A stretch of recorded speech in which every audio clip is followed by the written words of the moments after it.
Kwadhi mbele nyakora mgajwang tok pinyo wacho mamalo golo kony machiemo ne gwenge ma oro goe tache pachoka. Counties bende koro wuok oko mar siro chenrono ka riwruok mar governors wacho ni midhiero no nyalo kelo chandruok ne piny Kenya e kinde mabiro. Wycliffe oko miwa mathoth. Tok jatend piny Kenya William Ruto golo chiemo ne oganda makoro kecho ingo. Doro pod nitiere ni jo Kenya maloyo milion 4 e counties maromo 23 pod kech biro kayo e kinde manyime. Kamati mar tend counties koro timo nonro matut ewi chenro makare mar kedo kod midhiero mag oro masani koro go tache gwenge mathoth e pachoka. The number of households affected in Isiolo is 29,000, which is almost like half of the population. We have around 268,000 people. 268,000 and around 130,000 are in need of humanitarian assistance as of now. So something is being done, but it's not enough. So to alleviate the suffering and ensure that people don't die, stepping up of the interventions should be done. Bendi odbura mar county ma Meru ochwalo twak nyim odbura no kagimanyo yore makare mag tieko chutho midhiero mikelo kod oro makinde ka kinde. We are the leaders who are supposed to be championing the climate change, Mr. Speaker.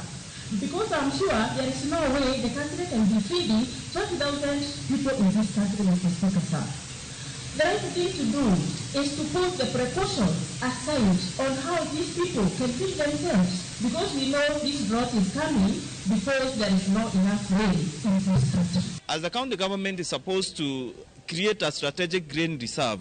It's not about each and every day giving free grains, then you are giving relief food. We are going to give this relief food until Jesus comes back. Odiochieng' manyoro, County ma Isiolo ka otelnegi kod jalup governor e county no James Lowassa ne oyudo loche 2 mag chiemb kony ka gigeto familia ma yutogi ni piny mogik.